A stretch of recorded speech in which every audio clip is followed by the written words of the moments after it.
Hello बच्चों, आइए प्रश्न को देखते हैं। निम्नलिखित अवयव में से प्रत्येक का परिवर्त ज्ञात कीजिए। और यहाँ पे देखो अवयव का क्रम दे रखा है 3 × 3 क्रम का, क्योंकि इसमें 3 पंक्तियां है और 3 स्तंभ है। अवयव के अवयव दे रखे हैं -1, 5, 6, वर्गमूल में 3, 5, 6, 2, 3, -1।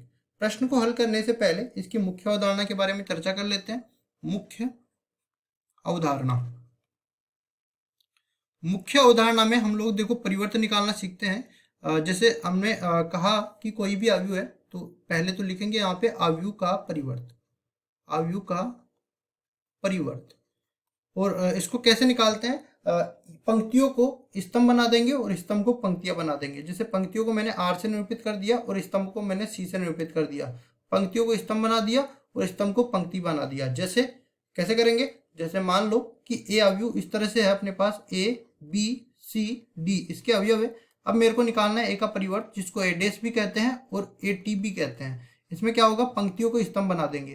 तो ए बी, तो यहाँ से देखो अब पंक्ति स्तंभ बन गया तो स्तंभ भी पंक्ति बनना चाहेगा, तो दूसरी पंक्ति को दूसरा स्तंभ बना देंगे। तो यहाँ पे देखो सी डी, तो यहाँ से खुद ब खुद स्तंभ भी पंक्ति बन जाएगा। देखो ए सी था, ये पंक्ति में ए सी आ गया, बी डी था, ये पंक्ति में बी डी आ गया। इस तरह से हम लोग परिवर्तन निकालते हैं। अब चलते हैं हम सवाल में। तो सवाल में इस पूरे अवयव को हम पहले तो ए मान लेते हैं। इस अवयव में अवयव है -1, 5, 6 और यहाँ पे वर्गमूल में 3, 5, 6 और यहाँ पे देखते हैं 2, 3, -1। अब देखो ये जो परिवर्तन निकालते समय एक बात और याद रखते हैं। मान लो कि अगर ए का जो अपने पास जो क्रम है वो P × Q का है, तो अगर मैं इसका परिवर्तन निकालूंगा तो इसका क्रम आपस में परिवर्तित हो जाएगा। पंक्ति स्तंभ बन जाएगी, स्तंभ पंक्ति बन जाएगा, मतलब Q × में P बन जाएगा। यहाँ पे तो आप देख सकते हो 2 × 2 का था, ये वर्ग अवयव था, इसका क्रम भी 2 × 2 ही रहेगा।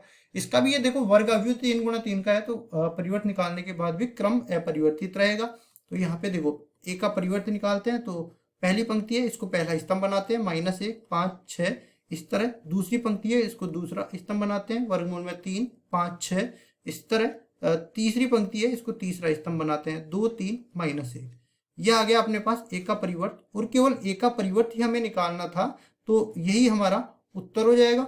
आशा करता हूँ ये सवाल आपको समझ में आया होगा। धन्यवाद।